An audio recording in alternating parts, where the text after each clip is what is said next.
Part 2. Abandoned. Chapter 3. The next day, the 30th of October, all was ready for the proposed exploring expedition, which recent events had rendered so necessary. In fact, things had so come about that the settlers in Lincoln Island no longer needed help for themselves, but were even able to carry it to others. It was therefore agreed that they should ascend the Mersey as far as the river was navigable. A great part of the distance would thus be traversed without fatigue, and the explorers could transport their provisions and arms to an advanced point in the west of the island. It was necessary to think not only of the things which they should take with them, but also of those which they might have by chance to bring back to Granite House. If there had been a wreck on the coast, as was supposed, there would be many things cast up, which would be lawfully their prizes. In the event of this, the cart would have been of more use than the light canoe, but it was heavy and clumsy to drag, and therefore more difficult to use. This led Pencroft to express his regret that the chest had not contained, besides his hay-pound of tobacco, a pair of strong New Jersey horses, which would have been very useful to the colony. The provisions, which Neb had already packed up, consisted of a store of meat and of several gallons of beer, that is to say enough to sustain them for 3 days, the time which Harding assigned for the expedition. They hoped besides to supply themselves on the road, and Neb took care not to forget the portable stove. The only tools the settlers took were the 2 woodmen's axes, which they could use to cut a path through the thick forests, as also the instruments, the telescope and pocket compass.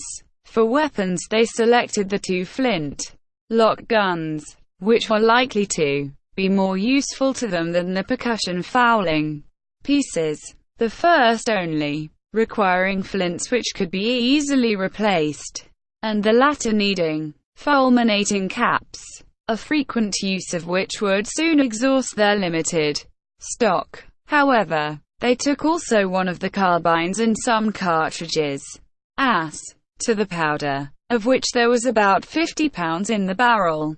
A small supply of it had to be taken, but the engineer hoped to manufacture an explosive substance which would allow them to husband it. To the firearms were added the 5 cutlasses well sheathed in leather, and, thus supplied, the settlers could venture into the vast forest with some chance of success. It is useless to add that Pencroft, Herbert, and Neb, thus armed, were at the summit of their happiness, although Cyrus Harding made them promise not to fire a shot unless it was necessary. At 6 in the morning the canoe put off from the shore. All had embarked, including Top, and they proceeded to the mouth of the Mersey. The tide had begun to come up half an hour before. For several hours, therefore, there would be a current, which it was well to profit by, for later the ebb would make it difficult to ascend the river. The tide was already strong, for in 3 days the moon would be full, and it was enough to keep the boat in the center of the current, where it floated swiftly along between the high banks without its being necessary to increase its speed by the aid of the oars. In a few minutes the explorers arrived at their angle formed by the Mersey and exactly at the place where, 7 months before, Pencroft had made his first raft of wood. After this sudden angle, the river widened and flowed under the shade of great evergreen firs. The aspect of the banks was magnificent. Cyrus Harding and his companions could not but admire the lovely effect so easily produced by nature with water and trees. As they advanced, the forest element diminished. On the right bank of the river grew magnificent specimens of the Ulmaceae tribe. The precious elm, so valuable to builders, and which withstands well the action of water. Then there were numerous groups belonging to the same family, among others one in particular, the fruit of which produces a very useful oil. Further on, Herbert remarks the Ladai zabala, a twining shrub, which, when bruised in water, furnishes excellent cordage, and 2 or 3 ebony trees of a beautiful black, crossed with capricious veins. From time to time, in certain places where the landing was easy, the canoe was stopped, when Gideon Spilett, Herbert, and Pencroft, their guns in their hands, and preceded by Top, jumped on shore, without expecting game. Some useful plant might be met with, and the young naturalist was delighted with discovering a sort of wild spinach, belonging to the order of Chenopodiaceae, and numerous specimens of cruciferae, belonging to the cabbage tribe, which it would certainly be possible to cultivate by transplanting. There were cresses, horseradish, turnips, and lastly, little, branching hairy stalks, scarcely more than 3 feet high, which produced brownish grains. "Do you know what this plant is?" asked Herbert of the sailor. "Tobacco," cried Pencroft, who evidently had never seen his favorite plant except in the bowl of his pipe. "No, Pencroft," replied Herbert, "this is not tobacco, it is mustard." "Mustard be hanged," returned the sailor, "but if by chance you happen to come across a tobacco plant, my boy, pray don't scorn that. We shall find it some day," said Gideon Spilett. "Well," exclaimed Pencroft, "when that day comes, I do not know what more will be wanting in our island." These different plants, which had been carefully rooted up, were carried to the canoe, where Cyrus Harding had remained buried in thought. The reporter, Herbert, and Pencroft in this manner frequently disembarked, sometimes on the right bank, sometimes on the left bank of their Mercy. The latter was less abrupt, but the former more wooded. The engineer ascertained by consulting his pocket compass that the direction of their river from the first turn was obviously southwest and northeast, and nearly straight for a length of about 3 miles. But it was to be supposed that this direction changed beyond that point, and that the Mercy continued to the north-west, towards the spurs of Mount Franklin, among which the river rose. During one of these excursions, Gideon Spilett managed to get hold of 2 couples of living Gallinaceae. They were birds with long, thin beaks, lengthened necks, short wings, and without any appearance of a tail. Herbert rightly gave them the name of Tinamous, and it was resolved that they should be the first tenants of their future poultry yard. But till then the guns had not spoken, and the first report which awoke the echoes of the forest of the far west was provoked by the appearance of a beautiful bird, resembling the kingfisher. "I recognize him," cried Pencroft, and it seemed as if his gun went off by itself. "What do you recognize?" asked the reporter. "The bird which escaped us on our first excursion, and from which we gave the name to that part of the forest." "A jacama," cried Herbert. It was indeed a jacama, of which the plumage shines with a metallic luster. A shot brought it to the ground, and Top carried it to the canoe. At the same time 6 lorries were brought down.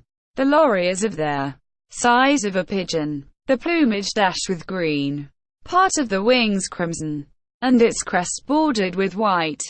To the young boy belonged the honor of this shot, and he was proud enough of it. Lorries are better food than their jacama, the flesh of which is rather tough. But it was difficult to persuade Pencroft that he had not killed the king of eatable birds. It was 10 o'clock in the morning when the canoe reached the second angle of their Mercy, nearly 5 miles from its mouth. Here a halt was made for breakfast, under the shade of some splendid trees. The river still measured from 60 to 70 feet in breadth, and its bed from 5 to 6 feet in depth. The engineer had observed that it was increased by numerous affluents, but they were unnavigable, being simply little streams. As to the forest, including Jacamar Wood, as well as the forests of the far west, it extended as far as the eye could reach. In no place, either in the depths of the forests or under the trees on the banks of the Mersey, was the presence of man revealed. The explorers could not discover one suspicious trace. It was evident that the woodman's axe had never touched these trees, that their pioneer's knife had never severed the creepers hanging from one trunk to another in the midst of tangled brushwood and long grass. If castaways had landed on the island, they could not have yet quitted the shore, and it was not in the woods that the survivors of the supposed shipwreck should be sought. The engineer therefore manifested some impatience to reach the western coast of Lincoln Island, which was at least 5 miles distant according to his estimation. The voyage was continued, and as the Mersey appeared to flow not towards the shore, but rather towards Mount Franklin, it was decided that they should use the boat as long as there was enough water under its keel to float it. It was both fatigue spared and time gained, for they would have been obliged to cut a path through the thick wood with their axes. But soon, the flow completely failed them. Either the tide was going down, and it was about the hour, or it could no longer be felt at this distance from their mouth of the Mersey. They had therefore to make use of the oars. Herbert and Neb each took one, and Pencroft took the scull.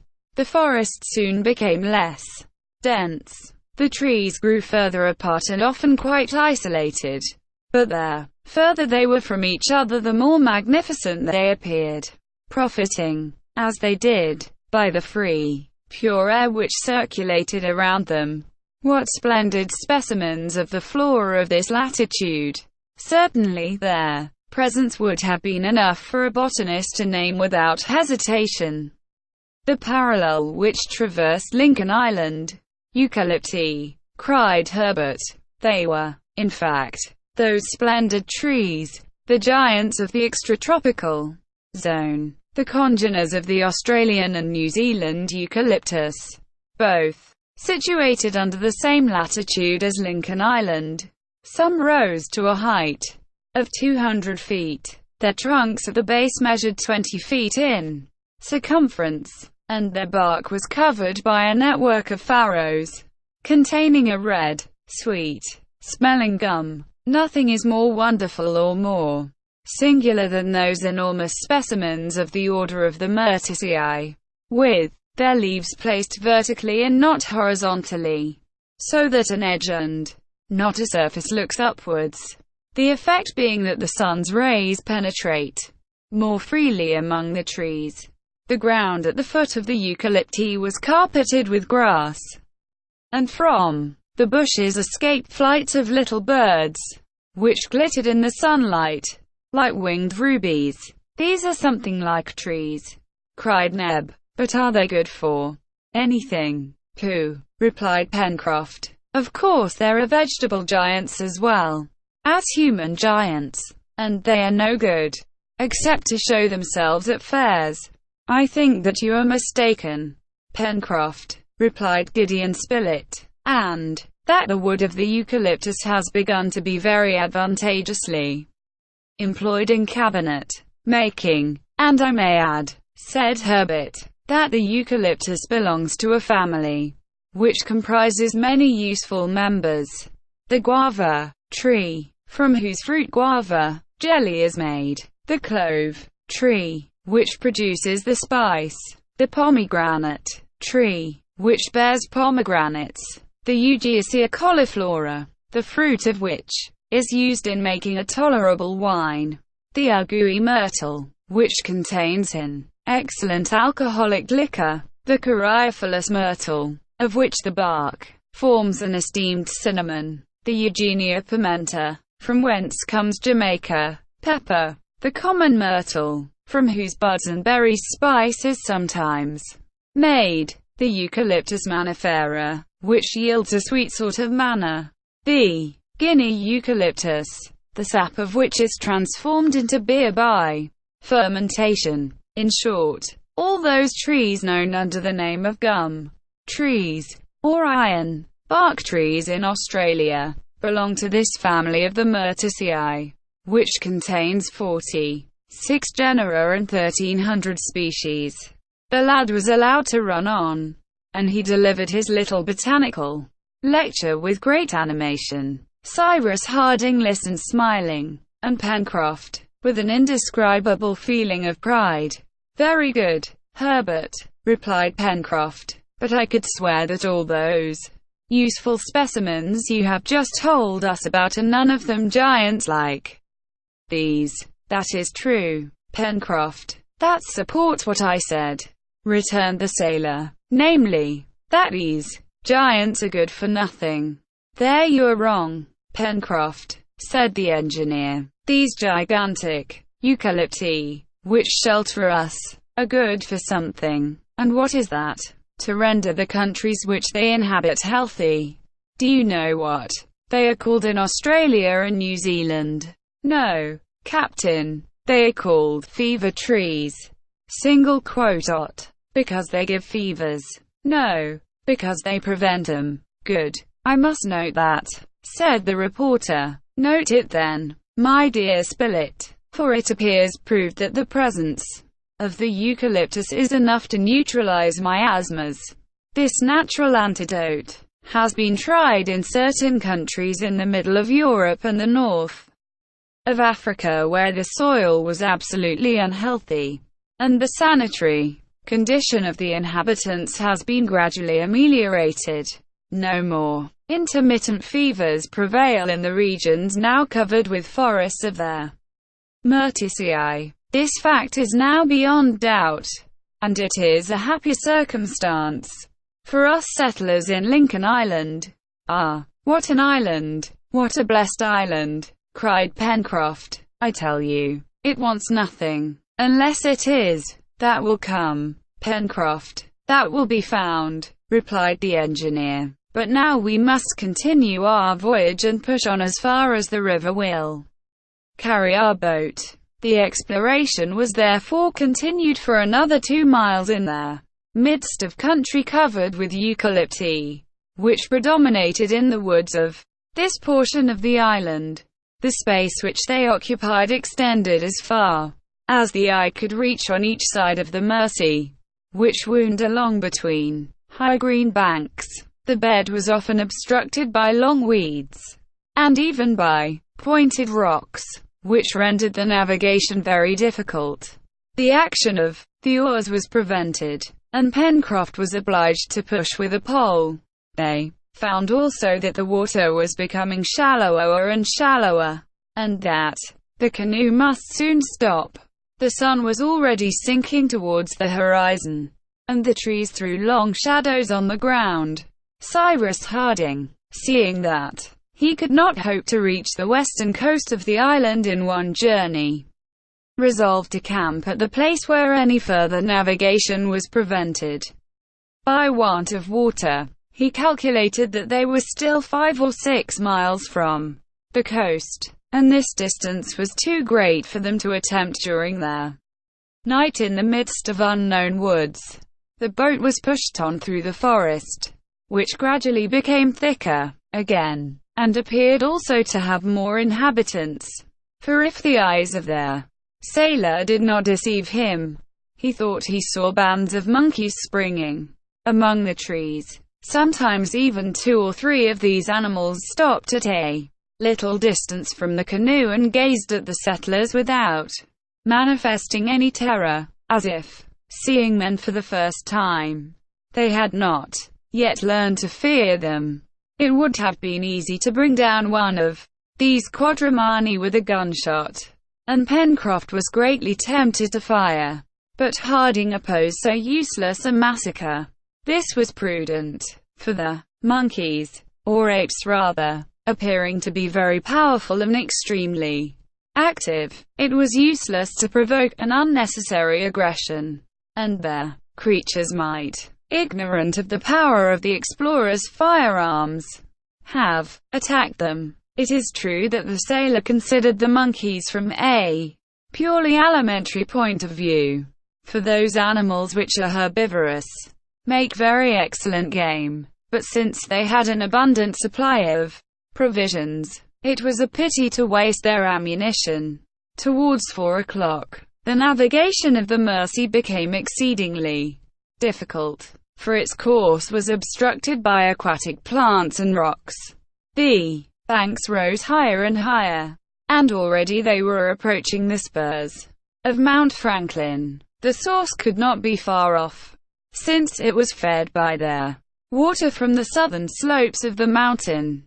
"In a quarter of an hour," said the sailor, "we shall be obliged to stop." "Captain." "Very well, we will stop, Pencroft, and we will make our encampment for the night." "At what distance are we from Granite House?" asked Herbert. "About 7 miles," replied the engineer, taking into calculation, however, the detours of the river, which has carried us to the northwest. "Shall we go on?" asked the reporter. "Yes, as long as we can," replied Cyrus Harding. "Tomorrow, at break of day, we will leave the canoe, and in 2 hours I hope we shall cross the distance which separates us from the coast, and then we shall have the whole day in which to explore the shore." "Go ahead," replied Pencroft. But soon the boat grated on the stony bottom of the river, which was now not more than 20 feet in breadth. The trees met like a bower overhead, and caused a half darkness. They also heard the noise of a waterfall, which showed that a few hundred feet up the river there was a natural barrier. Presently, after a sudden turn of the river, a cascade appeared through the trees. The canoe again touched the bottom, and in a few minutes it was moored to a trunk near the right bank. It was nearly 5 o'clock. The last rays of the sun gleamed through their thick foliage and glanced on the little waterfall, making the spray sparkle with all the colors of the rainbow. Beyond that, the Mersey was lost in the bushwood, where it was fed from some hidden source. The different streams which flowed into it increased it to a regular river further down. But here, it was simply a shallow, limpid brook. It was agreed to camp here, as the place was charming. The colonists disembarked, and a fire was soon lighted under a clump of trees, among the branches of which Cyrus Harding and his companions could, if it was necessary, take refuge for the night.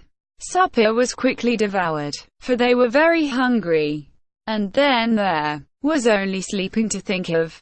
But, as roarings of rather a suspicious nature had been heard during the evening, a good fire was made up for the night, so as to protect the sleepers with its crackling flames. Neb and Pencroft also watched by turns, and did not spare fuel. They thought they saw the dark forms of some wild animals prowling round the camp among the bushes. But the night passed without incident, and the next day, the 31st of October, at 5 o'clock in the morning, all were on foot, ready for a start.